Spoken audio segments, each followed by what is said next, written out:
اعوذ باللہ من الشیطان اللعین الرجیم بسم اللہ الرحمن الرحیم الحمد للہ وکفی وسلام علی عبادہ الذین اصطفی اللہم صل علی محمد وآل محمد۔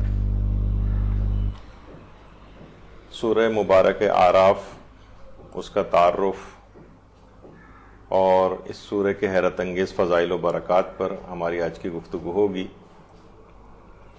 تعارف میں یہ بات بتا دی جائے کہ سورہ اعراف مکی سورہ ہے۔ قرآن کی تقریباً 80 یا 90 سورہ کے قریب جو سورہ ہیں وہ مکی سورہ ہیں، اور یہ سورہ 8ویں اور 9ویں پارے میں پایا جاتا ہے۔ اس سورہ کی 205 یا 206 آیات ہیں۔ یا کہنے کا معنی یہ ہے کہ بصرے اور شام کے کچھ قاریوں کے اعتبار سے اس کی جو سب سے پہلی آیت ہے الف لام میم صاد، وہ اس کو ایک مستقل آیت شمار نہیں کرتے، تو اس لحاظ سے اس اختلاف کی بنا پر 205 یا 206 آیات پر مشتمل یہ سورہ ہے۔ اس سورہ کے 3346 الفاظ ہیں اور 14437 حروف پر مشتمل یہ سورہ ہے، اور ہر حرف کے اوپر الگ الگ نیکیاں ملتی ہیں۔ تو اگر کوئی شخص سورہ مبارک اعراف کی تلاوت کرے تو کم سے کم 14,500 نیکیاں تو اس کے نام اعمال میں ویسے ہی آ جاتی ہیں۔ اور یہ سورہ 7 طوال میں شامل ہے، یعنی وہ 7 طویل ترین سورے جو قرآن کے اندر پائے جاتے ہیں، اور مکی سوروں میں یہ سب سے طویل ترین سورہ ہے مکی سوروں میں۔ اور ایک سے زائد حروف مقطعات سے جو سورہ شروع ہوتے ہیں ان میں سے یہ سب سے پہلا سورہ ہے، یعنی جو ایک سے زائد حروف مقطعات سے شروع ہوتے ہیں، یعنی الف لام میم صاد سے یہ سورہ شروع ہوتا ہے۔ ورنہ ایک حرف پر مشتمل حروف مقطعات والے اور بھی سورے ہیں، سورہ صاد ہے، اور جیسے نون ایک حرف پہ مشتمل ہے، قاف ایک حرف پہ مشتمل حروف مقطعات والا سورہ ہے۔ تو اس لحاظ سے نزولی ترتیب کے اعتبار سے یہ 38واں یا 39واں سورہ ہے ترتیب نزولی کے اعتبار سے، لیکن جو موجودہ جمع آوری جو خود پیغمبر اکرم ختم مرتبہ صلی اللہ علیہ وآلہ وسلم کے دور سے ہی ہو گئی تھی، اس اعتبار سے اس ترتیب کے اعتبار سے 7ویں نمبر کا سورہ ہے۔ اچھا، اس کا نام سورہ مبارک اعراف کیوں ہے؟ سورہ اعراف اسے کیوں کہا جاتا ہے؟ وجہ تسمیہ اس کی کیا ہے؟ کیونکہ دیکھیے اس کی جو 45ویں آیت ہے وہ اس میں اعراف کا تذکرہ ملتا ہے، مقام اعراف اور اصحاب اعراف کا، اس اعتبار سے اس کا نام سورہ اعراف ہے، جس کی تفصیل ابھی آگے چل کر آئے گی۔ اور اس کا ایک اور نام سورہ الف لام میم صاد بھی ہے، کیونکہ یہ اس کی سب سے پہلی آیت الف لام میم صاد ہے جس سے یہ سورہ شروع ہوتا ہے، اس اعتبار سے اس کا ایک نام یہ بھی ہے۔ اس کے علاوہ اس کو سورہ میقات بھی کہتے ہیں، اس نام سے بھی یہ سورہ جانا جاتا ہے۔ اسی طرح سے سورہ میثاق کے نام سے بھی جانا جاتا ہے، اس کی بعض آیات کی وجہ سے جن کا تذکرہ ابھی آگے چل کر آئے گا۔ اس سورہ کے فضائل کیا ہیں؟ فضائل سورہ اعراف، دیکھیے سب سے پہلی اور عظیم ترین فضیلت جو اس سورہ کی ہے وہ یہ ہے کہ قیامت کے دن کے ہر خوف اور حزن سے یہ سورہ دور کر دیتا ہے۔ یعنی اگر اس سورہ کی تلاوت کی جائے تو قیامت کے دن کا ہر خوف اور حزن، دیکھیے کس قدر ہولناک دن ہوگا گناہگاروں کے لیے، ہمیشہ کی زندگی کا فیصلہ اس دن ہوگا۔ ثواب الاعمال جو شیخ صدوق کی کتاب ہے اور ہماری جو تفسیر مجموع البیان ہے علامہ طبرسی کی، اس میں ایک روایت ہمارے چھٹے امام جعفر صادق علیہ السلام سے ہے کہ جو شخص ہر مہینے میں ایک بار سورہ اعراف کی تلاوت کرے گا تو وہ قیامت کے دن ان لوگوں میں سے ہوگا جن کے لیے کوئی خوف اور حزن نہیں ہوگا، اور سورہ مبارک اعراف کی تلاوت کرنے والوں کا حساب و کتاب بھی نہ ہوگا۔ ہمارے چھٹے امام جعفر صادق علیہ السلام یہ بات ارشاد فرماتے ہیں کہ جو شخص بھی جمعے کے دن سورہ مبارک اعراف کی تلاوت کرے یہ ان لوگوں میں سے ہوگا کہ قیامت کے روز جن کا کوئی حساب کتاب نہیں ہوگا۔ آیت اللہ ناصر مکارم شیرازی تفسیر نمونہ میں ہر اس جگہ پر کہ جہاں پر سورہ کے فضائل انہوں نے تفسیر سے پہلے نقل کیے ہیں، وہاں اس بات کی تاکید کی ہے کہ یہ فضائل اس وقت محقق ہوں گے، یعنی یہ جو فضیلتیں حاصل ہوں گی کہ جب اس سورہ کے احکام کے مطابق عمل کیا جائے۔ یعنی ٹھیک ہے اپنی جگہ تلاوت کا بھی بہت عظیم ثواب ہے، لیکن حقیقی معنوں میں یہ عظیم ترین درجات اور فضائل اس وقت ہیں کہ جب انسان اس کے کم سے کم اس کے مطابق عمل کرے۔ یعنی یہ نہ ہو کہ پوری زندگی تو سورہ کے احکامات کے برخلاف گزر رہی ہو اور اس کو اتنے بڑے بڑے مقامات دے دیے جائیں، اس کے مطابق عمل بھی کرنا ہے۔ دیکھیے یہی وجہ ہے کہ علماء ایک چیز کی بحث کرتے ہیں، وہ یہ ہے کہ قرأت قرآن اور تلاوت قرآن میں کیا فرق ہے، کس چیز کو قرأت کہتے ہیں اور کس کو تلاوت کہتے ہیں۔ دیکھیے جو قرآن کی آیت بھی ہے سورہ بقرہ کی آیت نمبر 121 کہ جن لوگوں کو ہم نے کتاب دی ہے وہ اسے اس طرح سے پڑھتے ہیں جس طرح پڑھنے کا حق ہے۔ الذین آتیناہم الکتاب یتلونہ حق تلاوتہ، یعنی جو حق ہے تلاوت کرنے کا۔ اچھا اب قرأت میں اور تلاوت میں کیا فرق ہے؟ علماء فرماتے ہیں کہ دیکھیں علم و عمل کے ساتھ آیات قرآنی کی پیروی تلاوت کا حق ہے، یعنی علم اور عمل کے ساتھ، اور اس کا مفہوم قرأت قرآن سے بہت بالا تر ہے، کیونکہ دیکھیے تلاوت میں تلاوت کے ساتھ ایک قسم کا تدبر، تفکر اور عمل بھی ساتھ ہوتا ہے، اور قرأت میں فقط لفظی طور پر پڑھا جاتا ہے۔ تو بہرحال جیسا کہ حق ہے تلاوت کا، حق تلاوت کا کیا ہے کہ اس کے مطابق یعنی اس میں غور و فکر بھی کیا جائے، اس کی تلاوت بھی کی جائے اور اس کے مطابق عمل کیا جائے، اس میں غور و فکر اور تدبر کیا جائے۔ تو بہرحال یہ تلاوت کا ایک حق ہے۔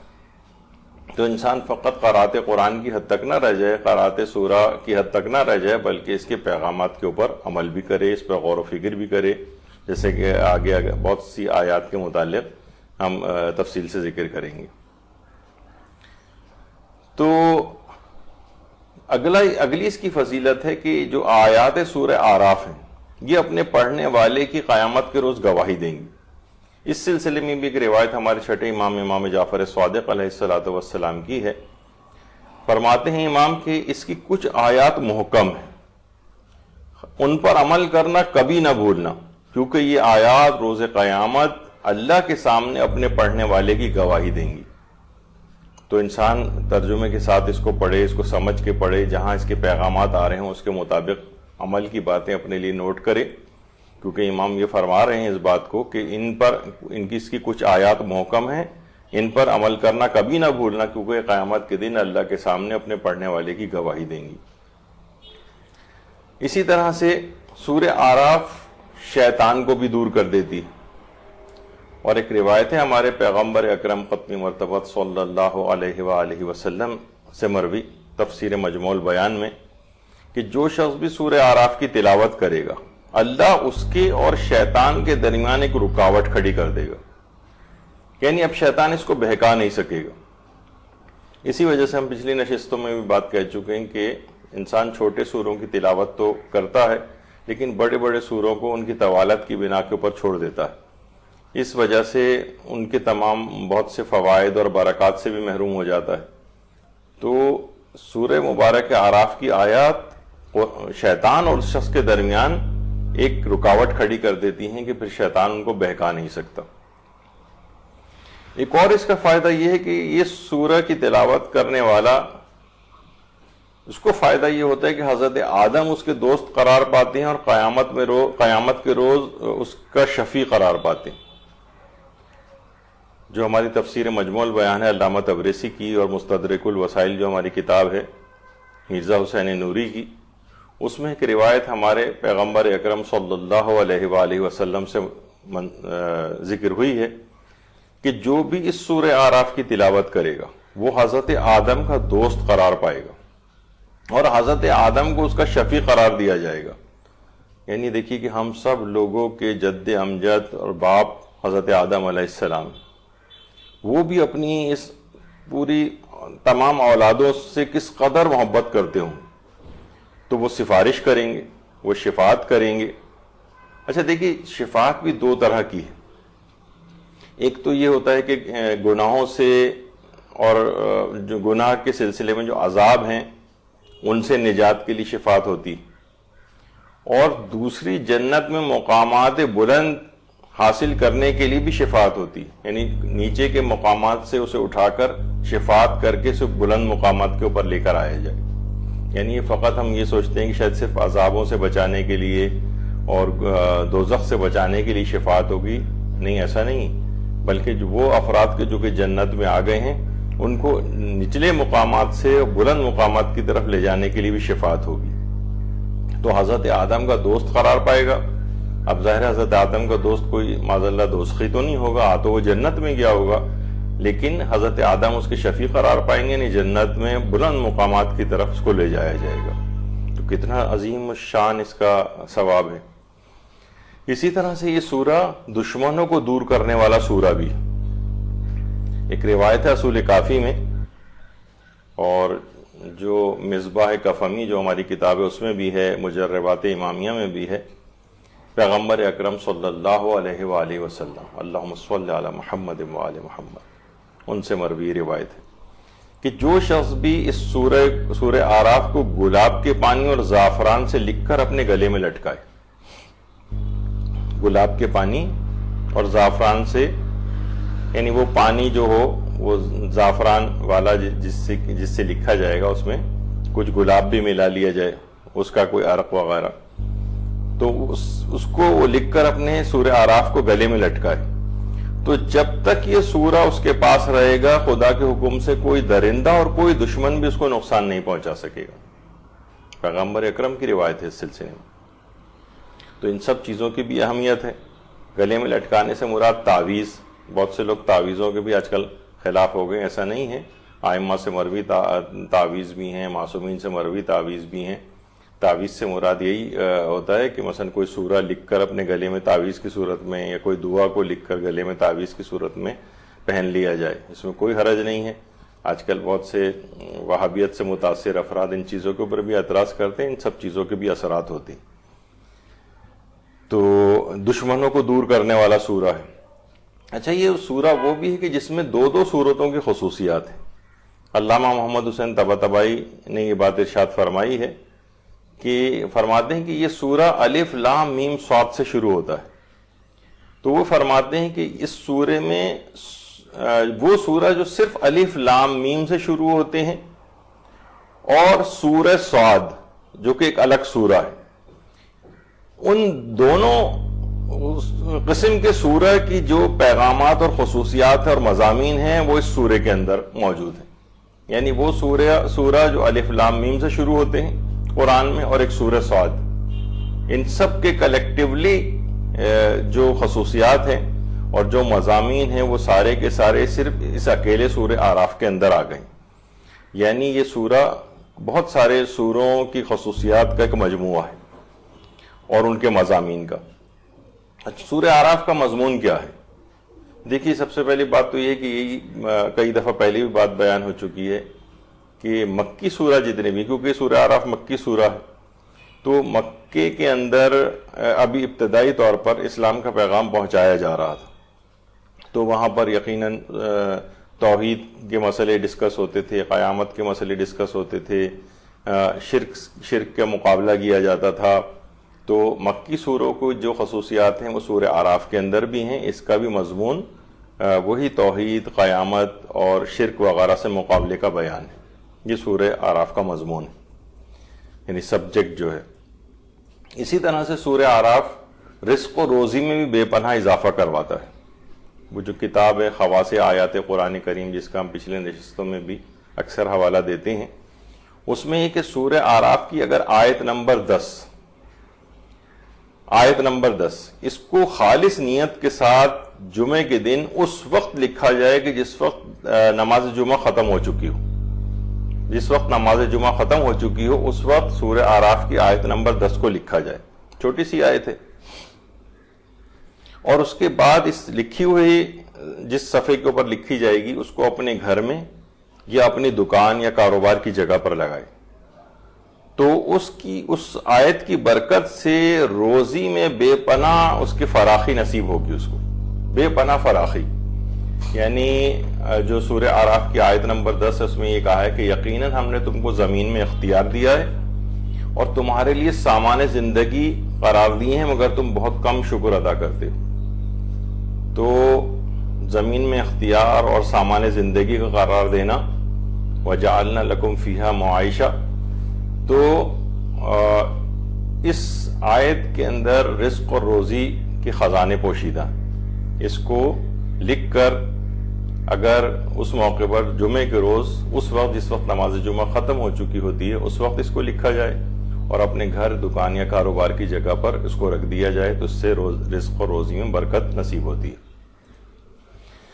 نماز شب پڑھنے کے لیے بڑا مددگار سورہ ہے. نماز شب کے لیے یعنی رات کو اٹھ کر عبادت کے لیے.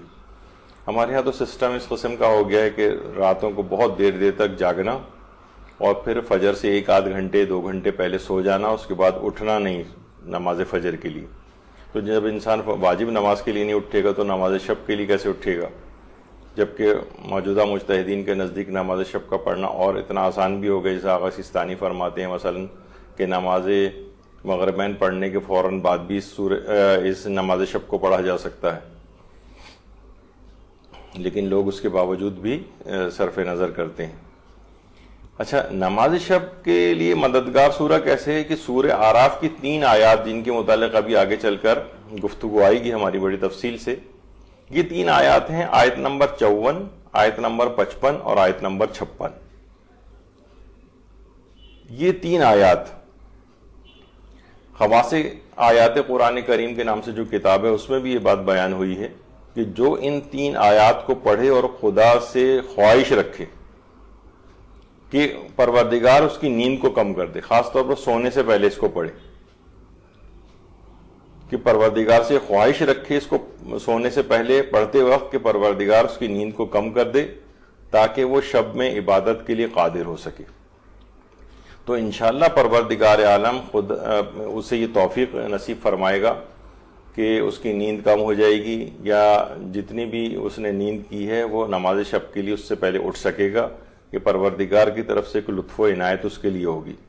یعنی اگر سونے سے پہلے روزانہ سورہ اعراف کی یہ 3 آیات اگر ان کو زبانی یاد کر لے, ویسے تو اگر 10-15 روز بھی مستقل ان کو پڑھتا رہے تو یہ آیات خود بخود اس کو زبانی طور پر بھی یاد ہو جائیں گی.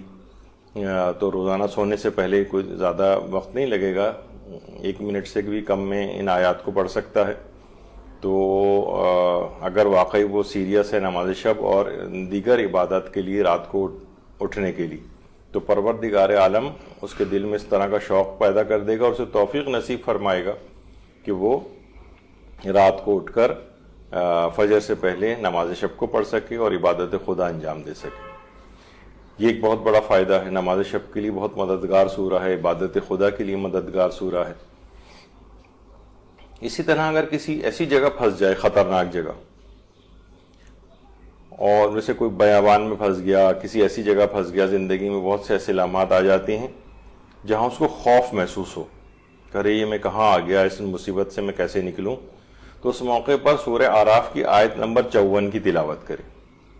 آیت نمبر 54 وہی ابھی جو اس سے پہلے بیان ہوا تھا جو نماز شب کے لیے 3 آیات تھیں, 54, 55, 56, اس کے لیے آیت نمبر 54 کی تلاوت 54. تو روایت میں یہ بات آئی ہے کہ فرشتے اس کی حفاظت کریں گے اور شیاطین کو بھی اس سے دور کر دیں گے. اچھا, شیاطین سے مراد ہمیشہ وہ جنات والے شیاطین مراد نہیں ہوتے, بلکہ بہت سے شیاطین ایسے جو انسانی شکلوں میں گھوم پھر رہے ہیں, نقصان پہنچانے والے افراد. تو چاہے وہ انسانی شکلوں میں ہوں یا جنات والے شیاطین ہوں, ان سب سے حفاظت ہو جاتی ہے. پھر بہت بڑا فائدہ یہ ہے کہ جنت میں اربوں درجات کی بلندی. جنت کے دیکھیں درجات کی کوئی حد اور انتہائی نہیں, کروڑوں اربوں درجات بلند کیے جائیں گے جو سورہ اعراف کی تلاوت کرتا ہے. پیغمبر اسلام ختم مرتبہ صلی اللہ علیہ وآلہ وسلم اللہم صلی علی محمد وآل محمد سے روایت ہے کہ جو اس سورے کی تلاوت کرے گا دنیا میں یہودیوں اور عیسائیوں کی تعداد کے برابر جنت میں درجات اس کے بلند کیے جائیں گے۔ پچھلی نشستوں میں بھی یہ بات بیان ہوئی تھی کہ تقریباً اس وقت پوری دنیا میں 2.5 ارب سے زیادہ عیسائیوں کی تعداد ہے، 1.5 کروڑ کے قریب یہودی ہیں، تو اس لحاظ سے اربوں درجات اس کے جنت میں بلند ہوں گے کہ ان کی تعداد کے برابر۔ اور اگر اس سے مراد یہ ہو کہ جب سے یہودی مذہب ہے اس سے لے کر اور قیامت تک جتنے بھی یہودی اور عیسائیوں کی تعداد جو ہے اس کے برابر اگر ثواب، تو سوچیے کہ پھر یہ تعداد اور اس کا ثواب کہاں تک جائے گا۔ تو بہرحال جنت میں بے تحاشا درجات اس کے بلند کیے جائیں گے جو سورہ اعراف کی تلاوت کرتا ہے۔ اچھا دیکھیے سورہ اعراف کس وقت نازل ہوا تھا؟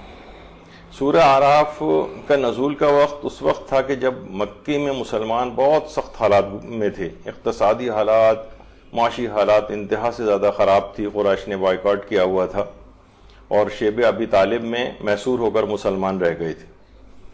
تو یہ جو اقتصادی محاصرہ تھا، علامہ طباطبائی نے تفسیر المیزان میں بات لکھی ہے کہ یہ اقتصادی محاصرے کے دوران عہد و پیمان لوگوں کو یاد دلانا تھا اور اس کی اہمیت کو بیان کرنا مقصود تھا جو انسانوں نے اللہ سے کیا تھا عالم الست میں، جس کی ابھی تفصیل آگے آئے گی ان آیات کے کچھ مشہور آیات کے ضمن میں، کہ اللہ کو وہ عہد و پیمان یاد دلانا تھا کہ جو کہ اس سورے میں آگے چل کر آیت زر کے اندر پروردگار عالم نے بیان کیا۔ تو اس موقع پر یہ نازل ہوا تھا کہ جس وقت مسلمان بڑے شدید اور سخت ترین حالات میں تھے۔ اچھا جو اس کی مشہور ترین آیات اس میں سب سے زیادہ مشہور آیات سخرہ ہیں یا آیت سخرہ، آیت یا آیات سخرہ۔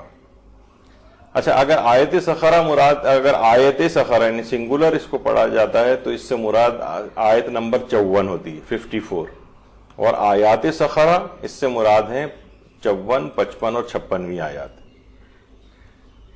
تو سخرہ کے کیا معنی ہیں؟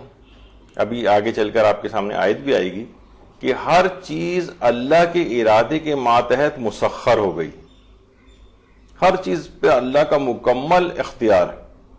اس لیے اس نام سے مشہور جو یہ آیت ہے اس کو آیت سخرہ کہا جاتا ہے، کیونکہ اس کے اندر مسخرات کا لفظ آیا ہے۔ یہ آیت مدینے میں نازل ہوئی تھی۔ دیکھیے مکی آیات میں کچھ مدنی آیات بھی ہیں اور کچھ ظاہر ہے کہ مکی سورہ ہے تو آیات پھر مکے میں زیادہ نازل ہوئی ہیں، لیکن کچھ مدنی آیات بھی ہیں۔ تو یہ جو آیت یا آیت سخرہ ہیں یہ مدینے میں نازل ہوئی تھی۔ اچھا آیات سخرہ یہ جو 3 آیات ہیں، آیت 54، 55 اور 56، ان کو پڑھنے کے کچھ خاص الخاص اوقات بھی بتائے گئے ہیں، یعنی اس سے ہٹ کر بھی پڑھ سکتے ہیں لیکن کچھ مقامات پر یہ تاکید کافی زیادہ ہے۔ مثلا نماز فجر کے بعد ان کو پڑھنے کی بہت تاکید ہے۔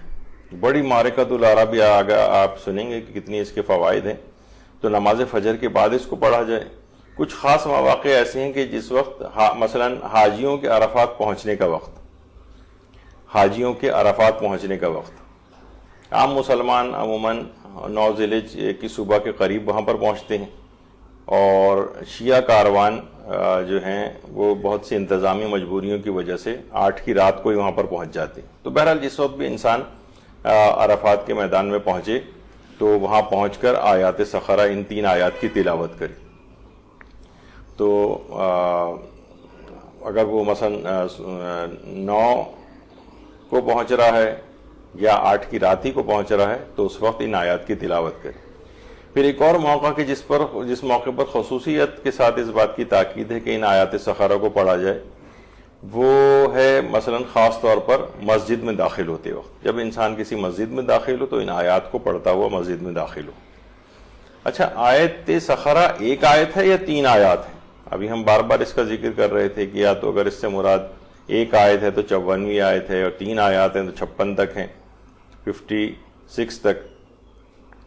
تو علامہ مجلسی فرماتے ہیں کہ اس سے مراد فقط ایک ہی آیت ہے، یعنی 54ویں آیت، اور فرماتے ہیں کہ جو 55 اور 56ویں جو آیات ہیں ان کو احتمال کی بنیاد پر شامل کیا گیا، احتمال کی بنیاد پر. جو میرۃ العقول ہے علامہ مجلسی کی کتاب، اس میں علامہ مجلسی نے یہ والی بات لکھی. البتہ جو شیخ بہائی ہیں اور دیگر عرفاء ہیں وہ اس کی اگلی دو آیات 55 اور 56 کو بھی آیات سخرہ میں شامل کرتے ہیں. وہ کہتے ہیں کہ 54 کے ساتھ 55 اور 56 بھی تلاوت کی جائے. یعنی شیخ بہائی اور عملیات کے بہت سے ماہرین اور عرفاء حضرات جو ہیں وہ ان 3 آیات کو شامل کرتے ہیں. پھر ایک اور موقع کہ جہاں پر اس کے پڑھنے کی بہت تاکید ہے وہ ہے آیت سخرہ کو محتضر کے سرہانے پڑھا جائے. یعنی جو شخص حالت احتضار میں ہو اور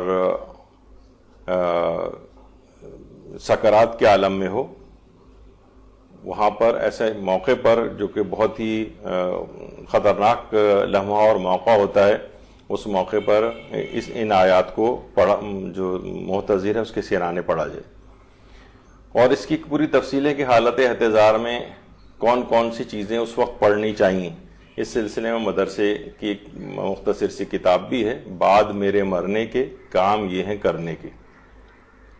اس کے اندر ان کی تفصیل یہ ضرور ہر گھر میں اس لحاظ سے ہونی چاہیے کہ کبھی بھی ان چیزوں کے پیش آ جاتا ہے گھر میں، ظاہر اموات بھی ہوتی ہیں، تو اس وقت اہم ترین مواقع کے اوپر کون کون سے اعمال انجام دینے چاہیے اس وقت لوگوں کو پتہ نہیں ہوتا اور پریشان ہوتے ہیں. تو مردے کو بھی اس سے فائدہ ہوگا، مرنے والے کو بھی، اور جو پڑھ رہے ہیں ان افراد کو بھی بہت فائدہ ہوگا، بہت ثواب حاصل ہوگا. اور یہی بات جواہر الکلام جو ہماری بڑی معرکۃ الآراء کتاب ہے، شیخ محمد حسن صاحب جواہر الکلام کے نام سے جو مشہور ہے، اس میں بھی انہوں نے جواہر الکلام میں بھی بات لکھی ہے کہ محتضر کے سرانے اگر اس کو پڑھا جائے تو انتہائی سکون اور اطمینان کے ساتھ اس کی جان نکل جاتی. اور البتہ میں نے ایک مومن مرنے والے کے سرہانے میں نے خود بھی ان آیات کی تلاوت کا مجھے شرف ملا تھا پڑھنے کا، تو میں نے خود اس بات کو مشاہدہ کیا تھا کہ انتہائی سکون، اطمینان اور آرام کے ساتھ ان کی جان نکل گئی تھی، جس طرح سے بس جیسے کوئی گہری نیند سو رہا ہو، نہ کوئی اضطراب نہ کوئی پریشانی، اس طرح سے جان نکلی. تو واقعاً ان آیات کی تلاوت کا اس موقع پر بہت زیادہ فائدہ پتہ چلتا ہے انسان کو. تو یہ آیت 54 تا 56 یہ محتضر کے سرانے پڑھی جائے. اس کے علاوہ ایک اور خاص وقت جو سورہ اعراف کی آیات سخرہ کا ہے وہ ہے نافلہ ظہر کی 6 رکعت میں. نافلہ ظہر کی 6 رکعت میں ان 3 آیات کا پڑھنے کا بھی فقہاء نے استحباب نقل کیا ہے. اس کے علاوہ جس وقت بھی انسان دعا مانگنا چاہے اور دعا کی قبولیت کے لیے بھی دعا کی اس سے پہلے آیات سخرہ کی تلاوت کرے. مستدرک الوسائل میں مرزا حسین نوری انہوں نے جلد نمبر 4 میں مستدرک الوسائل کی ہمارے چھٹے امام جعفر صادق علیہ السلام کی روایت نقل کی ہے کہ چھٹے امام نے ایک دفعہ آسمان کی جانب نگاہ کی اور سورہ آل عمران کی آیت نمبر 190 تلاوت کی. ان فی خلق السماوات والارض واختلاف اللیل والنہار لآیات لأولی الالباب. پہلے تو امام صادق علیہ السلام نے پہلے سورہ آل عمران کی آیت نمبر 190 تلاوت فرمائی اور اس کے بعد آیت سخرہ یعنی 54ویں آیت تلاوت کی سورہ اعراف کی، اور اس کے بعد پھر دعا مانگی. یعنی چھٹے امام نے سورہ آل عمران کی آیت نمبر 190 پڑھنے کے بعد اور ان ربکم اللہ الذی خلق السماوات والارض فی 6 ایام ثم استوی علی العرش سے لے کر آخر تک یہ اس آیت کی تلاوت کی. یعنی آیات سخرہ میں آیت سخرہ جو 54ویں آیت ہے اس کی تلاوت کی اور اس کے بعد پھر دعا مانگی. تو چھٹے امام کی سیرت بھی اس میں ہے کہ انسان جب بھی دعا مانگے کم سے کم ان 2 آیات قرآنی کو پڑھ کر آسمان کی جانب نگاہ کرے اور پھر دعا مانگے. اسی طرح سے سوتے وقت بھی دیگر کچھ آیات کے ساتھ ان آیات سخرہ کو پڑھنے کا الگ سے بھی نقل ہوا ہے. بحر الانوار میں علامہ مجلسی نے بہار کی 87ویں جلد 87 میں چھٹے امام جعفر صادق علیہ السلام سے یہ بات نقل فرمائی ہے کہ اگر کوئی شخص سوتے وقت 3 بار آیت الکرسی کی تلاوت کر لے، اور 1 دفعہ آیت شہد اللہ، سورہ آل عمران کی آیت نمبر 18 جو ہم نے اس سے پہلے بیان کی تھی۔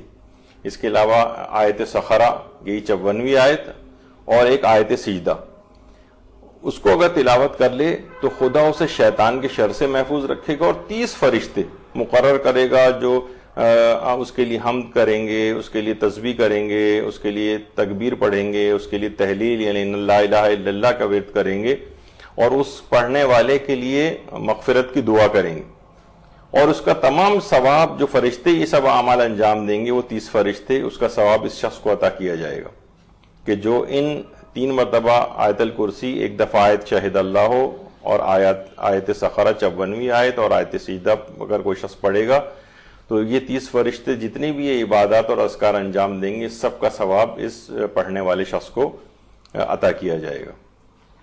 اس کے علاوہ علماء فرماتے ہیں کہ آیات سخرہ جو ہیں سکون قلب کے لیے بہت مفید ہیں۔ انسان پریشان ہوتا ہے، اذیت میں مبتلا ہوتا ہے، بہت سی مشکلات کے اندر گھرا ہوا ہوتا ہے، اس وقت آیات سخرہ اس کو سکون قلب عطا کرتی ہیں۔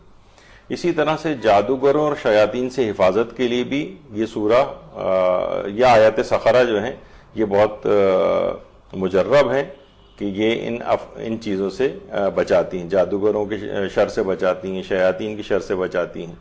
اسی طرح سے انسان پریشان ہوتا ہے شک اور وسواس کی بیماری سے نجات کے لیے، اور ایک روایت ہے جو کہ شرح اصول کافی جو ملا صالح مازندرانی نے لکھی ہے، اس میں بھی چھٹے امام جعفر صادق علیہ السلام سے ایک روایت نقل ہوئی ہے جس کے مطابق شک و وسواس کو دور کرنے کے لیے آیت سخرہ جو ہے اس کو 70 مرتبہ پڑھنا بہت مفید ہے، یا تو 54ویں یا 56 ہی اگر پڑھ لی جائیں اور 70 ٹائمز پڑھ لی جائیں تو انسان شک اور وسواس کی بیماری اس سے دور ہو جاتی ہے۔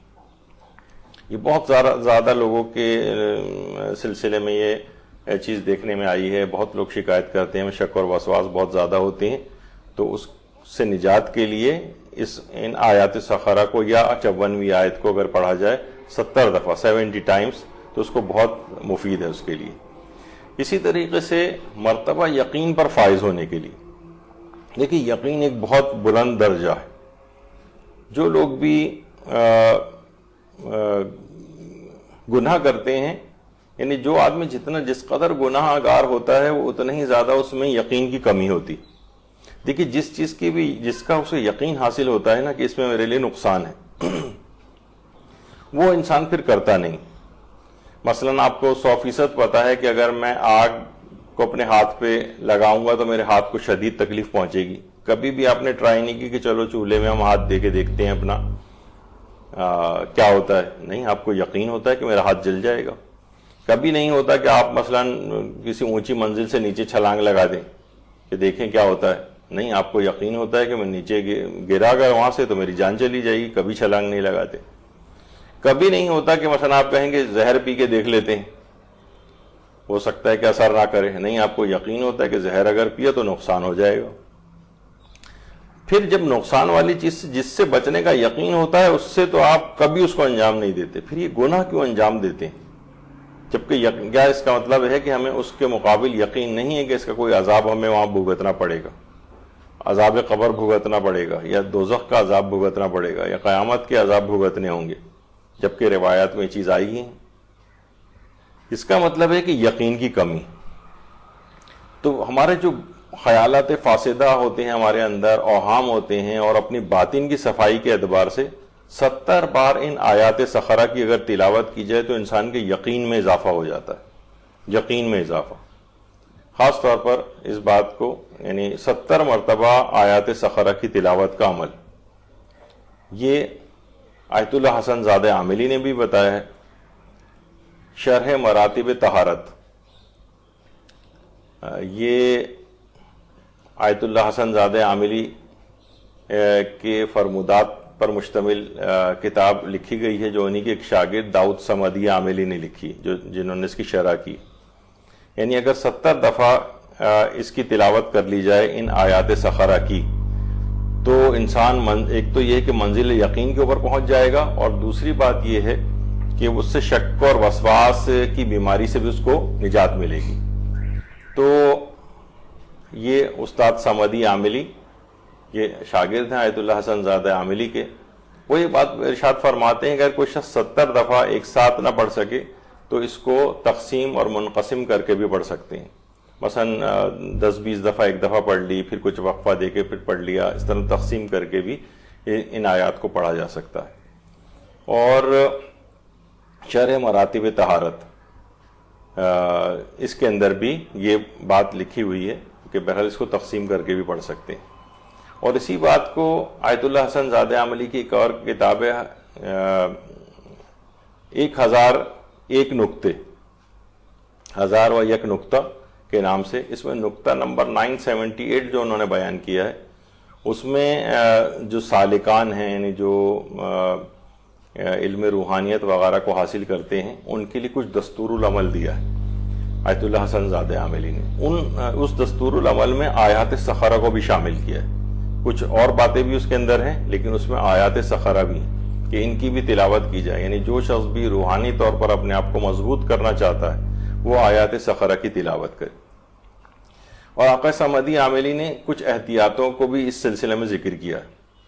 وہ فرماتے ہیں کہ جب یہ عمل کیا جائے، یعنی 70 مرتبہ آیت سخرہ کی تلاوت کا، کیونکہ یہ انسان کے باطن کو بہت پاک و پاکیزہ بنانے والی آیات ہے. اور اب اس میں آگے چل کر میں بیان کروں گا اس بات کو، کم سے کم 40 روز تک اگر اس عمل کو کیا جائے تو کچھ احتیاطیں ہیں جو اس دوران اس کو کرنا ہے. اس میں فرماتے ہیں کہ پہلی بات تو یہ کہ جب تک یہ عمل 40 روز تک کرے، اس دوران وہ دوسروں کے عیوب کو بالکل بھی نہ دیکھے، اپنے عیوب کی فکر کرے بس. ہمارے یہاں یہ ہوتا ہے کہ انسان اپنے عیب کو تو وہ زکام سمجھتا ہے اور دوسرے کے عیب کو کوڑو سمجھتا ہے کہ وہ اس کو تو بہت ہی خطرناک مرض یہ لگا ہوا ہے. یعنی انسان دوسروں کے عیبوں کو دیکھے ہی نہیں بالکل، اور صرف اپنے عیبوں کی فکر کرے. پھر فرماتے ہیں کسی سے بھی کچھ بھی کسی طرح کی کوئی توقع نہ کرے، اور ہر کام میں کو فقط پروردگار عالم کے لیے ان 40 دنوں میں انجام دے. اور کوشش یہ بھی کرے کہ دوستانہ علم و تقوی کے ساتھ رہے، یعنی فاسق و فاجر افراد کے ساتھ نہ رہے، دین سے لاپرواہ افراد کے ساتھ نہ رہے. جن کا جو علم رکھتے ہیں، تقوی رکھتے ہیں، اگر ان کے ساتھ اٹھنا بیٹھنا ہو تو ایسے افراد کے ساتھ اٹھے بیٹھے. اور فرماتے ہیں کہ جب تک یہ عمل چل رہا ہو 40 روز تک، کوشش کرے کہ زیادہ تر اوقات میں باوضو رہے، اور کوشش یہ بھی کرے کہ مادی خواہشات کو دماغ میں نہ آنے دے. انسان ہوتا ہے نا بہت سی مادی خواہشات، یہ مل جائے مجھے، وہ مل جائے وہ مل جائے. نہیں، ان 40 دنوں میں اپنے آپ کو ان سے پاک کرے، مادی خواہشات کو دماغ میں نہ آنے دے. اچھا، اور اپنی خوبیوں پہ تو بالکل نگاہ نہ کرے، کیونکہ وہ اپنی باطن کو بھی صفائی کرنے کا کام ہے، ورنہ انسان اپنی کچھ خوبیوں کے اوپر بھی اس کی نگاہ آ جاتی نہیں، ورنہ اس میں اندر کوئی عجب پیدا نہ ہو جائے. اپنی خوبیوں پہ بالکل نگاہ نہ کرے، اور زیادہ تر اوقات میں جو ہے وہ استغفار کرتا رہے. تو جتنے بھی منفی جو اس کے افکار ہیں ان کو نکالنے کے لیے، جن میں حسد ہے، کینہ ہے، دشمنی ہے، سوء ظنی ہے، اور شیطانی خیالات و وسواس ہیں، ان سے نجات کے لیے 70 مرتبہ آیات سخرہ کی تلاوت کرے. 70 مرتبہ آیات سخرہ کی تلاوت کرے. تو آپ دیکھیں کیسے کیسے خزانے اس سورہ میں موجود ہیں، ان آیات کے اندر موجود ہیں. یہی وجہ ہے کہ شیخ محمد تقی شوستری، یہ ہمارے بڑے عالم اور عرفا میں جن کا شمار ہوتا ہے، وہی فرماتے تھے، اس کا ایک اور فائدہ نقل کرتے تھے ان آیات سخرہ کا، کہ جس کو بھی جنات وغیرہ سے تکلیف پہنچ رہی ہو، یا جنات اس کے گھر میں آمد و رفت رکھتے ہوں،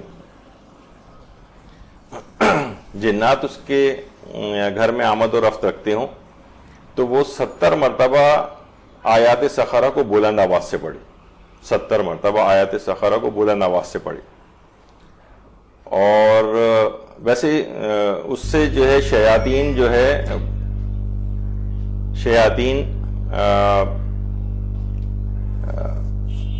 سے وہ نجات حاصل کر لے گا، جنات سے نجات حاصل کر لے گا.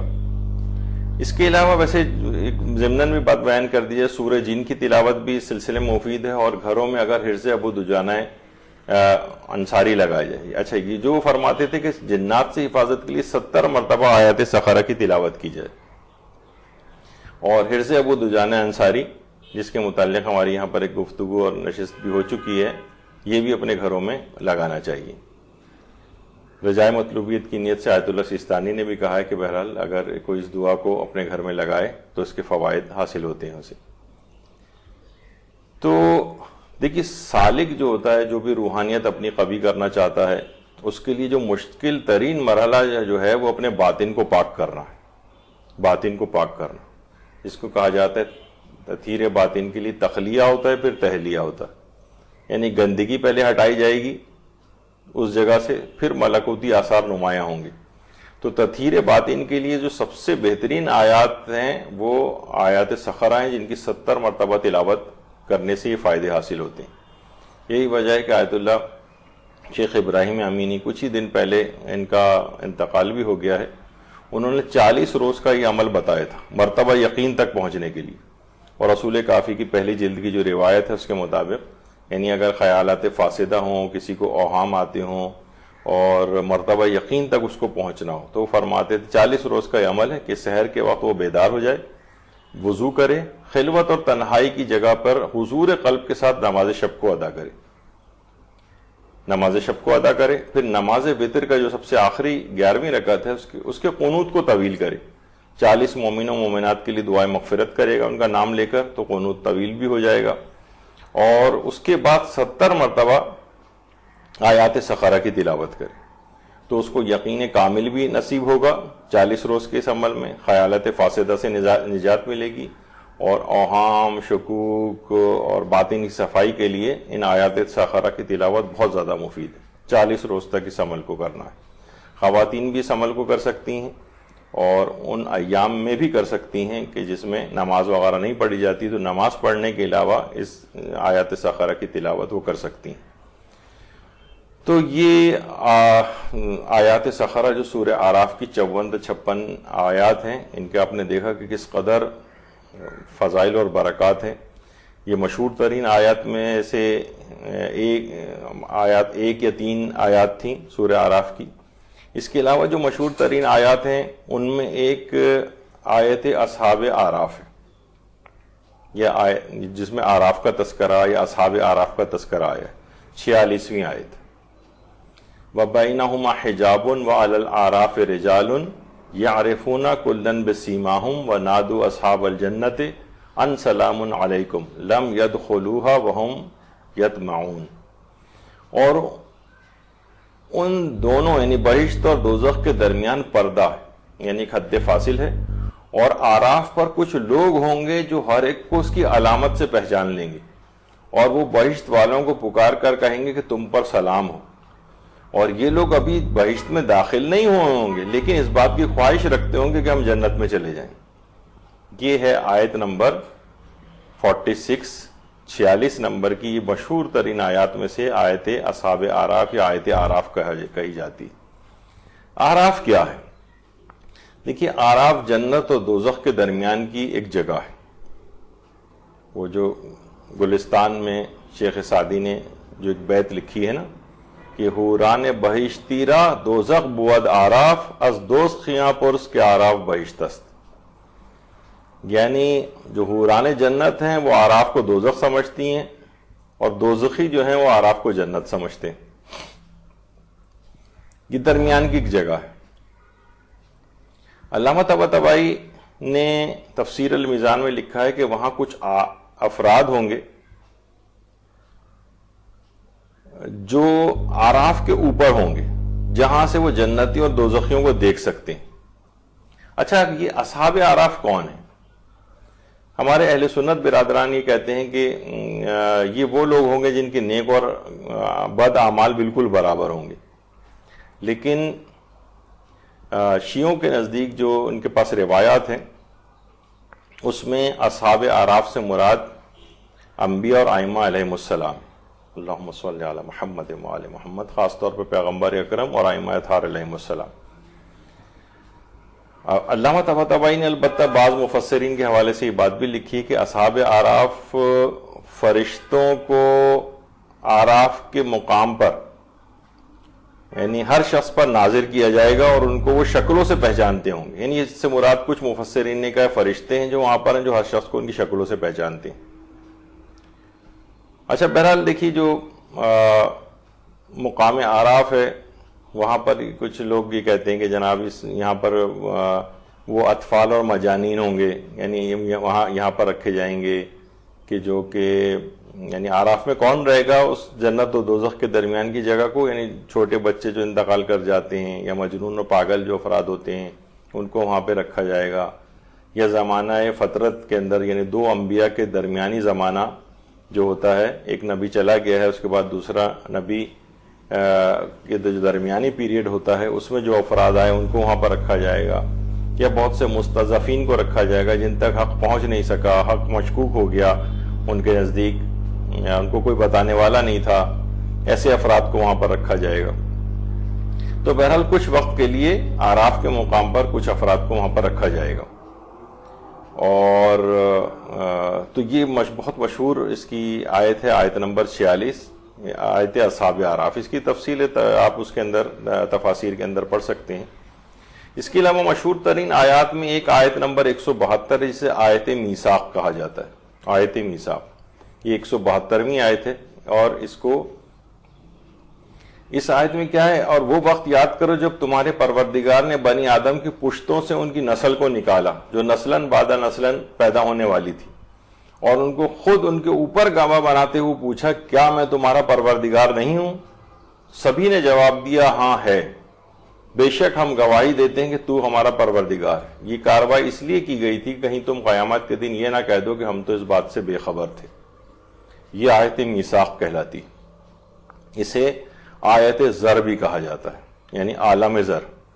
اس آیت کا مقصد یہی کہ بندوں پر اللہ کی حجت کو تمام کرنا تھا، اللہ کی حجت کو تمام کرنا تھا، اور تاکہ ان کے اوپر ان کو یہ نہ رہے کہ ہم تو بے خبر تھے، یہ ان سے پہلے عہد و پیمان لے لیا گیا تھا. اچھا اس عہد و پیمان کو لیا گیا تھا، ایک عالم زر تھا. اس کے لیے حضرت امیر المومنین علیہ الصلوۃ والسلام سے ایک روایت بھی ہے. ایک شخص نے ایک دفعہ آ کر حضرت امیر سے کہا کہ مولا میں آپ سے محبت کرتا ہوں. امام نے فرمایا نہیں تو مجھ سے محبت نہیں کرتا، جو روایت کا مفہوم ہے. اس نے کہا کہ مولا آپ میرے دل کی حالت کو بتا رہے ہیں. امام نے فرمایا کہ دیکھو بات یہ ہے کہ خدا نے ارواح کو ابدان کی خلقت سے 2000 سال پہلے خلق کیا، یعنی جب ہمارے جسم خلق ہوئے اس سے 2000 سال پہلے ہماری ارواح کو خلق کر لیا تھا. تو جو وہاں پر ایک دوسرے سے مانوس تھے اور محبت کرتے تھے وہ یہاں بھی ایک دوسرے سے مانوس اور محبت کرتے ہیں. امام نے فرمایا میں نے تجھ کو وہاں نہیں دیکھا تھا. تو ایک دفعہ کسی نے اور دفعہ آ کر امیر المومنین سے بات دریافت کی تھی کہ مولا یعنی کیا وجہ ہے کہ بعض اوقات ہم بیٹھے بیٹھے افسردہ اور غمگین ہو جاتے ہیں. تو امام نے یہی بات فرمائی تھی کہ صاحبان ایمان کی روحیں ظاہری خلقت سے پہلے ایک دوسرے سے مانوس تھی. تو یہی وجہ ہے کہ جب دنیا کے کسی گوشے میں بھی کسی مومن کا انتقال ہوتا ہے اور یا اس پر کوئی مصیبت آتی ہے تو تم بھی غم زدہ ہو جاتی ہو. یعنی تمہیں یعنی وہ جس وقت عالم زر میں تم اس سے یعنی مفہوم روایت کا کہ جو تم مانوس تھے اور محبت کرتے تھے تو اس دنیا میں اگر کہیں وہ دور بھی چلا گیا ہے تو اس کے انتقال پر یا وہ کسی مشکل میں ہوتا ہے تو تم غمزدہ ہو جاتے ہو، لیکن تمہیں پتہ نہیں چلتا کہ غمی کی کیفیت تم پر کس وجہ سے ہے. اچھا اب جب یہ میثاق لیا گیا تھا، اب ایک سوال یہ ہوتا ہے کہ بھئی یہ میثاق اگر لیا گیا تھا تو ہم کو یاد کیوں نہیں رہا؟ تو دیکھیے بہت سی مصلحتوں کی وجہ سے یہ چیز ہمیں بھلا دی گئی. بعض مصلحتوں کی وجہ سے یہ بھی ممکن ہے کہ پروردگار عالم کی مصلحت تھی کہ یہ چیز ہم بھولے رہیں. اور کچھ علماء نے اس کی تھوڑی تفصیل بھی لکھی کہ دیکھیے عالم ملکوت میں ہماری ارواح تھی، جب یہ عالم مادی میں منتقل ہوئی تو اس کے لیے ایک حادثہ تھا، یعنی ایک عالم سے دوسرے عالم کے اندر منتقل ہونا. جیسے ہمارے ہاں بھی میڈیکل سائنس میں بھی دیکھیے ہوتا ہے کہ بعض اوقات کوئی حادثہ ہو گیا، کوئی چوٹ دماغ پر لگی، کوئی بھی اس طرح سے کوئی چیز ہوئی تو بعض اوقات یہ ہوتا ہے کہ اس واقعے سے پہلے کی کچھ چیزیں بھول جاتے ہیں جسے ریٹروگریڈ ایمنیجیا کہلاتے ہیں، یا انٹیروگریڈ ایمنیجیا ہوتا ہے، یعنی کسی خاص واقعے کے بعد کی چیزیں آپ جو ہیں وہ بھول جائیں. تو یہ عالم روحانی سے یا ملکوتی سے جس وقت عالم مادی میں ہم منتقل ہوئے تو یہ ہماری روح کے لیے ایک حادثہ تھا جس سے وہ چیزیں بھول گئی. یعنی پروردگار عالم کی مصلحت بھی اس میں تھی. وہ افراد کے جن کی روحانیت بہت قوی ہوتی، جیسے حضرت امیر المومنین علیہ الصلوۃ والسلام فرماتے تھے کہ مجھے وہ عہد و پیمان اچھی طرح سے یاد ہے جو پروردگار عالم نے ہم سے وہاں لیا تھا، اور میں ان آدمیوں کو بھی اچھی طرح پہچانتا ہوں جو اس وقت میرے دائیں اور بائیں موجود تھے. تو بہرحال کہ جن کی روحانیت قوی اور مضبوط ہوتی ہے ان کو وہ عہد و پیمان یاد بھی ہوتا ہے. یعنی یہ سوال یہ تھا نا کہ پھر آخر وہ عہد و پیمان اور میثاق میں یاد کیوں نہیں ہے؟ تو اس کی بہت سی وجوہات علماء نے بیان کی. اچھا، اب جو مشہور ترین آیات ہیں آیت میثاق کے علاوہ آیت خذوا زینتکم عند کل مسجد. اے اولاد آدم، ہر نماز کے وقت زینت کرو اور کھاؤ پیو. تو دیکھیے یہ ایک زمانہ تھا کہ جب کفار و مشرکین برہنہ طواف کیا کرتے تھے خانہ کعبہ کا. سوائے قریش کے باقی جتنے بھی کفار تھے وہ برہنہ طواف کرتے تھے. اچھا، اس کی بہت سی وجوہات کی گئی، یعنی علماء نے بتائی ہیں کہ ایسا کیوں وہ کرتے تھے جو تاریخ میں ملتا ہے. یعنی دیکھیے اس کے بعد زینت کر کے اچھی حالت میں پروردگار کی عبادت کے سامنے انسان پیش ہو کہ جس وقت وہ عبادت کر رہا ہو. تو برہنہ طواف کیوں کرتے تھے؟ کہا جاتا ہے کہ وہ یہ کہتے تھے کہ ایسے لباس جس میں ہم نے گناہ کیے ہیں اس میں ہم عبادت خدا انجام نہیں دیں گے. تو پھر اس لحاظ سے برہنہ طواف کرتے تھے. کچھ علماء یہ کہتے ہیں کہ نہیں، اقتصادی چال بازی تھی. قریش نے ایک اپنا مخصوص برانڈ کا احرام بنایا ہوا تھا کہ یا تو اس برانڈ کا احرام یا لباس پہن کر طواف کرو گے ورنہ برہنہ طواف کرو. جیسے آج بھی ہمارے بہت سے سکولز وغیرہ میں ہوتا ہے نا کہ جناب فلاں فلاں دکان سے ہی آپ نے کتابیں خریدنی ہیں اور کاپیاں خریدنی ہیں، فلاں فلاں دکان سے ہی آپ نے یونیفارم خریدنا ہے بچوں کا. یا ہمارے بہت سے ہاسپٹلز جو ہوتے ہیں ان کے جناب ہمارے ہاسپٹل کی لیب سے ہی آپ کو ٹیسٹ کرانا ہے، کسی اور کا ہم نہیں مانیں گے. اسی طرح سے انہوں نے بھی کر رکھا تھا کہ غریب افراد جو افورڈ نہیں کر سکتے تھے وہ برہنہ طواف کرتے تھے، اور امیر جو ہیں وہ برانڈڈ احرام پہن کر، حتیٰ کہ جوتے تک پہن کر طواف کرتے تھے. اور اگر وہ کوئی خرید نہیں سکتا تھا تو اس کے لیے ضروری تھا کہ وہ کسی بھی قرشی سے، یعنی قریش کے کسی فرد سے احرام کرائے پر لے لے. اس سے بھی ان کو بہت آمدنی ہوتی تھی. تفسیر قومی تو یہاں تک کہ حتیٰ کہ عورتیں تک برہنہ طواف کیا کرتی تھی. زمانے جاہلیت میں یہ بہت اتنا زیادہ معیوب نہیں سمجھا جاتا تھا. ظاہر ہے کہ جتنا اب تو خیر اس طرح کے بہت سے حالات یہاں پر بغیر طواف اور عبادت کے بھی پیدا ہو گئے جتنا مختصر لباس. تو بہرحال زمانے جاہلیت میں دیکھیے ہوتا یہ تھا کہ جو جہاں پر بھی بت وغیرہ رکھے ہوتے تھے وہ یعنی کہیں پہ بھی بت رکھے ہوتے تھے تو ان کے گرد وہ وہیں پر ہی 7 چکر لگا لیتے تھے. یعنی یہ ضروری نہیں ہے کہ خانہ کعبہ ہی میں 7 چکر لگائے جائیں. اور ایک فقہی مسئلہ گویا ایک لحاظ سے انہوں نے خود سے ہی بنایا ہوا تھا کہ جس لباس میں بھی طواف کر لیا اگر کسی نے تو ضروری ہے کہ اس کو صدقہ کر دے. تو وہ چاہتے تھے کہ بھائی میں اپنا لباس صدقہ نہ کروں تو وہ کوئی اور لباس قرض لیتے تھے یا اجارے پر لے لیتے تھے، اور جس کی حیثیت نہیں ہوتی تھی پھر وہ مجبور کرتے تھے کہ اسے برہنہ طواف کرنا پڑے گا. یعنی یا یہ ان کا یہ تھا کہ جو بھی پہلی بار حج کر رہا ہو اسے اپنے لباس کو پھینک دینا ضروری ہے، اور جو بھی اپنے لباس کو کھونا نہیں چاہتا تھا وہ عریاں طواف کر لیتا تھا. تو اس زمانے میں کیونکہ کوئی خاص عیب شمار نہیں ہوتا تھا. لیکن بہرحال جب 9 ہجری کا سن آیا اور کفار و مشرکین کا مسجد الحرام میں داخلہ ممنوع ہو گیا تو اس عریاں طواف کی بھی پابندی عائد کر دی گئی. اور بہرحال اس کے بعد یہ آیات جو ہیں یعنی جس میں مسلمانوں کو زینت کے ساتھ عبادت خدا یعنی بہترین لباس میں اچھے لباس کے اندر، یعنی عند کل مسجد سے مراد یہ نہیں کہ مسجد میں جاتے وقت فقط، یعنی جو بھی عبادت انجام دی جائے وہ اچھے لباس میں زینت کے ساتھ انجام دی جائے. پر انسان خوشبو لگائے، اچھے لباس کو پہنے، صاف ستھرا لباس ہو، میلا نہ ہو، اس طرح کی چیزیں. یعنی گھر میں عموماً دیکھا جاتا ہے کہ مرد حضرات کہ جناب بس ایسی شارٹس پہن کے نماز پڑھ لی، یا مثلاً پھٹا ہوا بنیان پہن کے مثلاً نماز پڑھ رہے ہیں یا اس طرح سے.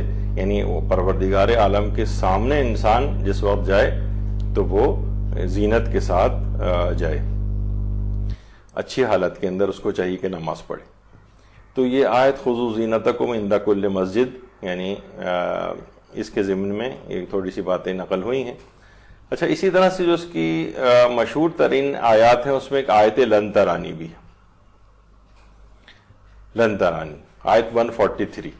اور جب حضرت موسیٰ ہمارے مقرر کردہ وقت پر آ گئے اور ان کے پروردگار نے ان سے کلام کیا تو انہوں نے کہا پروردگار مجھے اپنا جلوہ دکھا دے تاکہ میں تیری طرف نگاہ کر سکوں. ارشاد ہوا تم مجھے کبھی نہیں دیکھ سکو گے، مجھے کبھی نہیں دیکھ سکو گے. قالا لن ترانی. اب تو اسی وجہ سے اس آیت کو آیت لن ترانی کہا جاتا ہے، جس میں نفی ابد آئی، یعنی انسان کبھی کبھی ہمیشگی کے ساتھ کبھی اللہ کو نہیں دیکھ سکتا. یہاں پر ایک سوال ابھرتا ہے کہ جب حضرت موسیٰ کو علم تھا اس بات کا کہ ناممکن ہے پروردگار عالم کو دیکھنا، تو انہوں نے درخواست کیوں کی تھی پھر؟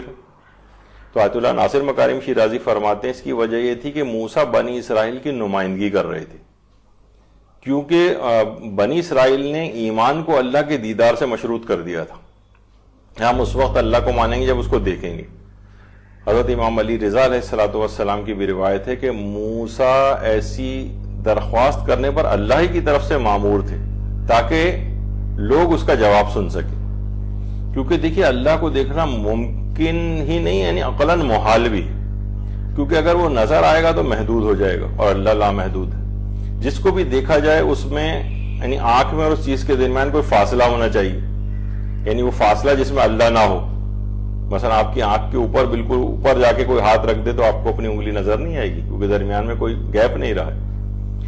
تو اگر وہ گیپ میں جہاں اللہ نہیں ہوگا تو اس کا مطلب ہے کہ اللہ تو ہر جگہ موجود ہے، تو یہ ممکن نہیں ہے. اور دوسرا نظر آنا جو ہے وہ مخلوق کی صفت ہوتی، مخلوق جو ہے وہ اجزاء کی محتاج ہوتی، اور جو اجزاء کا محتاج وہ حادث ہوتا ہے جبکہ اللہ واجب الوجود ہے. تو لفظ یہاں پر جو لن ترانی آیا ہے، تو لن ترانی اب یہ جو اردو کے اندر بھی بہت سے اردو شاعری میں بھی گیا دور حدیث لن ترانی، مثلا یہ علامہ اقبال نے بھی اپنے اشعار میں کہا ہے، یا لوگ عام طور پر عام گفتگو میں کہتے ہیں بھائی یہ اس طرح کی لن ترانیاں میں نہ سناؤ. تو یہ دوسرے اردو میں ذرا دوسرے معنوں میں استعمال ہونے لگا یہ لفظ، لیکن اصلاً یہ قرآن کی جو آیت ہے 143 آیت لن ترانی، تم مجھے کبھی نہیں دیکھ سکتے. تو اس میں نفی ابد ہے، یعنی ہمیشہ ہمیشہ نہیں دیکھ سکو. اب پھر وہ اس کی الگ بحث ہے کہ وہاں پر کوہ طور پر حضرت موسیٰ کو فرشتے کا نور دکھائی دیا تھا یا کن کا نور تھا، وہ اس کی ایک الگ تفاسیر کے اندر آپ اس کو پڑھ سکتے ہیں جو ہمارے اس وقت موضوع سے خارج ہے. اس کے بعد آیت نمبر 175 ہے جو کہ بلعام باعور اس کی مذمت میں آیت آئی، اور انہیں اس شخص کی خبر سنائی جس کو ہم نے اپنی آیتیں عطا کی، پھر وہ ان سے بالکل الگ ہو گیا اور شیطان نے اس کا پیچھا پکڑ لیا اور وہ گمراہوں میں سے ہو گیا. اور اگر ہم چاہتے تو اسے انہی آیتوں کے سبب بلند کر دیتے، لیکن وہ خود زمین کی طرف جھک گیا اور اس نے خواہشات کی پیروی اختیار کر لی. تو اب اس کی مثال اس کتے جیسی ہے کہ اس پر حملہ کرو تو بھی زبان نکالے رہے اور اسے چھوڑ دو تب بھی زبان نکالے رہے. یہ اس قوم کی مثال ہے جس نے ہماری آیات کی تکذیب کی. تو اب ان قصوں کو بیان کریں کہ شاید یہ غور و فکر کرنے لگیں. تو یہ تفسیر مجموع البیان میں علامہ طبرسی نے یہ بات لکھی ہے کہ ایک بہت ہی عابد و زاہد شخص تھا بلعام باعور نام کا، جس نے شیطان کی پیروی اختیار کر لی تھی. بلعام باعور کی قوم نے حضرت موسیٰ اور ان کے لشکر کے لیے اس سے درخواست کی تھی کہ تم بہت ہی مستجاب الدعوات ہو، تمہاری دعائیں ساری قبول ہوتی ہیں، تم حضرت موسیٰ اور ان کے لشکر کے لیے بد دعا کرو. تو بلعام باعور نے کہا بھائی اگر میں نے ایسا کیا تو دنیا اور آخرت تو میری تباہ و برباد ہو جائے گی. قوم نے اصرار کیا کہ اگر نہیں تو میں بد دعا کرنی چاہیے. تو اس نے اپنی قوم کی بات مان لی اور حضرت موسیٰ کے لیے بد دعا کی اور حضرت موسیٰ کے لشکر کے لیے بد دعا کی. تو اللہ نے اپنی رحمت اس پر سلب کر لی اور بلعم باعور جو ہے خسارہ اٹھانے والوں میں سے ہو گیا. یہ اس کی مشہور آیات ہے جس میں بلعم باعور کی مذمت کی گئی ہے اور اس کو کتے سے تشبیہ دی گئی جس نے خواہشات نفس کی پیروی کی تھی اور وہ اس کے بعد رحمت خدا سے اس کے اوپر رحمت خدا پہلے تو وہ مستجاب الدعوات ہوتا تھا، اب جو ہے اس کی دنیا اور آخرت دونوں تباہ برباد ہو گئی. یہ اس کی مشہور ترین آیات ہے. اس کے علاوہ ایک آیت انسات 204ویں جو آیت ہے جس کے اندر یہ چیز بیان ہوئی ہے کہ وَإِذَا قُرِئَ الْقُرْآنُ فَاسْتَمِعُوا لَهُ وَأَنصِتُوا لَعَلَّكُمْ تُرْحَمُونَ. جب قرآن کی تلاوت کی جائے تو خاموش ہو کر غور سے سنو کہ شاید تم پر رحمت نازل ہو جائے. یہ مشہور اس کی آیات ہے. دیکھیں مسلمان یہ اس موقع پہ آیت نازل ہوئی تھی کہ مسلمان اس زمانے میں جب امام جماعت قرات کر رہا ہوتا تھا تو پیچھے بھی لوگ اس کے ساتھ بلند آواز سے پڑھنا شروع ہو جاتے تھے. یعنی لوگ بھی جماعت سے نماز پڑھ رہے ہیں لیکن جو پیش امام پڑھ رہا ہے وہ سب لوگ بھی بلند آواز سے پڑھ رہے ہیں تو ان کی آواز بلند ہو جاتی تھی. اور آج بھی ہم یہ دیکھتے ہیں کہ جب بہت سے افراد جو بلند آواز سے پڑھی جانے والی خاص طور پہ نمازیں ہیں پیش امام بھی قرات اور تلاوت کر رہا ہوتا ہے جس کے الگ فقہی احکام بھی ہیں، تو بہت سے لوگ جو اس مسئلے سے واقف نہیں ہیں وہ بھی بلند آواز سے پڑھتے ہوئے نظر آ رہے ہوتے ہیں. بعد میں ان کو بتایا جاتا ہے یا برابر والا کوئی ٹوکتا ہے کہ بھائی یہ آپ نے غلط کیا تھا، آپ کو خاموشی سے سننا چاہیے تھا. تو تب یہ آیت نازل ہوئی اور مسلمانوں کو خاموش رہ کر امام جماعت کی قرات سننے کا حکم دیا گیا. اچھا بعض افراد اس سے خود سے بھی ایک چیز استنباط کرتے ہیں. یہ ایک بہت بڑا ایک اعلامیہ اور وہ ہے کہ بغیر روایات کے قرآن میں اس طرح سے صرف بس قرآن پڑھ رہے ہیں اور لفظی طور پر بہت سارے ہم دیکھتے ہیں کہ اس طرح سے افراد ہیں جنہوں نے قرآن فہمی اس طرح سے شروع کر رکھی اور خود سے پھر فقہی حکم بھی بنا لیتے ہیں کہ بھائی دیکھیے جس وقت بھی قرآن پڑھا جائے تو اس وقت خاموشی سے سننا چاہیے، یہ واجب ہے. حالانکہ یہ جو حکم ہے یہ نماز جماعت کے لیے. مثلا اگر کہیں تلاوت قرآن ہو رہی ٹھیک ہے انسان ادب میں خاموش ہو کر سننے لگے اچھی بات ہے، لیکن یہ کوئی واجب وغیرہ کا مسئلہ نہیں اور نہ یہ اس موقع کی آیت ہے. یہ اصلا نماز جماعت میں جس وقت پیش امام بلند آواز سے قرات قرآن کر رہا ہو اس وقت خاموشی کے ساتھ سننا ضروری ہے، اس وقت کا یہ حکم ہے. تو اچھا علامہ طبرسی نے یہ بات اور بھی لکھی ہے کہ بعض مسلمان دوران نماز آ کر نماز مثلا بیچ میں شامل ہو رہے ہیں نماز میں اور آ کر پوچھتے تھے کہ کون سی رکعت ہے، تو وہ جو نمازی نماز جماعت پڑھ رہا ہوتا تھا وہ کہتا تھا فلاں رکعت ہے.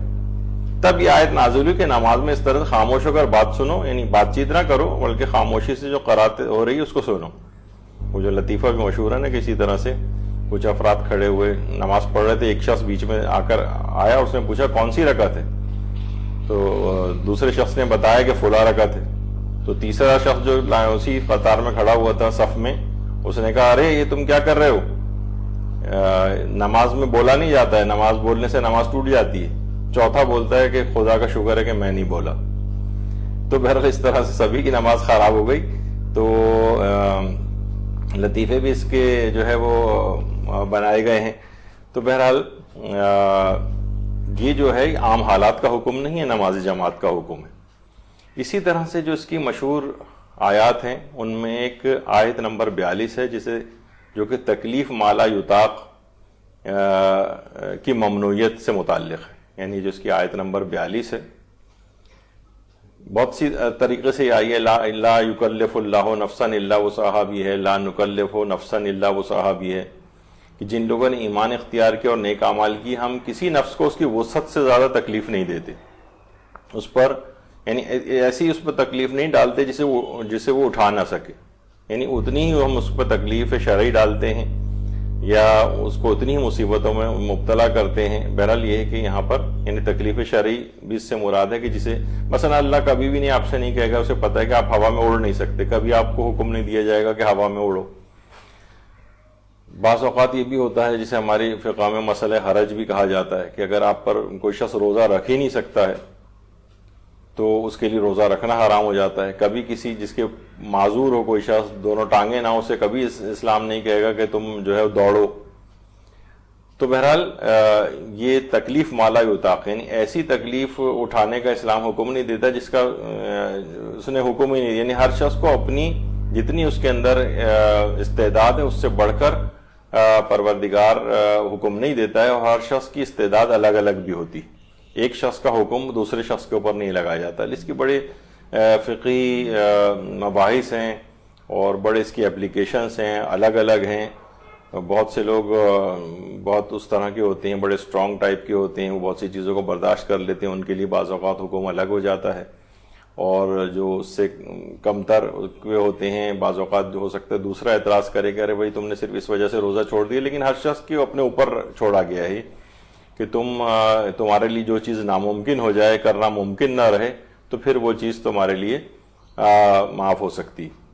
لیکن اس کی بڑی اپلیکیشنز ہیں، بہرحال جو اس وقت اس پہ ہم ڈسکس نہیں کر رہے. اچھا، اسی طرح سے اس کی ایک مشہور آیت ہے کہ خذ العفو وامر بالعرف اعرض عن الجاہلین.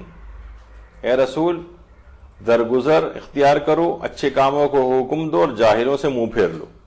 وَأَعْرِضْ عَنِ الْجَاهِلِينَ، یہ آیت نمبر 199 ہے. یہ بھی اس کی مشہور آیات میں سے ہے. اس کے علاوہ دیکھیے اس سورہ اعراف میں بہت سے قصے بیان ہوئے ہیں، یہ آپ اس کے اندر پڑھ سکتے ہیں. مثلا جنت میں حضرت آدم و حوا کا واقعہ اور قصہ اس میں بیان ہوا ہے. اس کے علاوہ کچھ انبیاء ہیں جیسے حضرت نوح علیہ السلام، حضرت صالح علیہ السلام، حضرت لوط علیہ السلام، حضرت شعیب علیہ السلام اور حضرت موسیٰ کے واقعات نقل ہوئے ہیں. اس کے علاوہ آیات احکام ہیں، وہ اس کے اندر آئی ہیں. مثلا نماز کو قبلہ رخ پڑھنے کا حکم ہے، جو اس کی 29ویں آیت ہے. اچھا، اس میں البتہ پھر ظاہر ہے کہ نماز کو قبلہ رخ پڑھا جائے، لیکن یہ کہ مستحب نماز میں سواری پر انسان اگر بیٹھا ہو یا چلتے ہوئے نماز پڑھ رہا ہو تو اس وقت قبلہ رخ پڑھنے کا حکم نہیں ہے. لیکن اگر اسٹل کھڑے ہو کر نماز مستحب پڑھ رہا ہے تو پھر اسے قبلہ رخ ہونا پڑے گا. واجب نماز میں قبلے کا خیال کرنا ہے. اور اسی طرح اس میں آیات حکام میں نماز میں مثلا جسم کو چھپانے کا مسئلہ 26ویں آیت میں بیان ہوا ہے. مسجد میں داخلے کا حکم بیان ہوا ہے. امر بالمعروف کا حکم آیت نمبر 199 میں بیان ہوا ہے. اس کے علاوہ نماز جماعت کو میں خاموشی سے قرات پیش امام سننا، یہ بھی آپ نے اس سے پہلے سنا. تو یہ سورہ بڑا ہی عظیم ترین سورہ ہے. اس کے بہت زیادہ فضائل ہیں، اس میں بہت مشہور آیات ہیں، جس میں آیت سخرہ خاص طور پر آپ نے دیکھا کہ اس کے کس قدر فضائل اور عملیات ہیں. تو اس سورے کو الگ سے بھی چاہیے کہ انسان اس سورے کو پڑھے. اگرچہ سورہ ذرا طویل ہے لیکن اس کے باوجود اس کے فضائل و برکات اتنے زیادہ ہیں. خاص طور پر سونے سے پہلے یا مختلف اوقات میں اس کی ان 3 آیات کو پڑھنے کا، جو آیت 54 تا 56 آیات ہیں آیات سخرہ، ان کو تو اپنا معمول بنا لینا چاہیے. اور مہینے میں کم سے کم ایک دفعہ سورہ اعراف کی تلاوت اگر کیلنڈر پہ مارک کر لی جائے اور اس کو پڑھا جائے تو بے پناہ فضائل، بے پناہ اس کو فوائد حاصل ہوں گے. تو سورہ اعراف کا یہ جو مختصر سا تعارف اور اس کے مختصر سے فضائل جو یہاں پر بیان ہوئے، کیونکہ یہ تو اس قدر عظمت رکھتے ہیں کہ اگر اس پہ تدبر و غور و فکر کیا جائے تو انسان نہ جانے کیا کچھ ان سورہ سے حاصل کر سکتا ہے. تو صرف اس کے اندر اشارے کرتے ہوئے ہم گزرے ہیں، اور یہ سورہ اعراف کا ایک تعارف اور اس کے فضائل و برکات آپ کی خدمت میں پیش ہوئے. انشاءاللہ اگلی نشست میں اس کے بعد والا جو سورہ ہے اس پر ہماری گفتگو ہوگی. وصلی اللہ علی محمد وآلہ الطیبین الطاہرین. اللہم صل علی محمد وآل محمد وعجل فرجہم.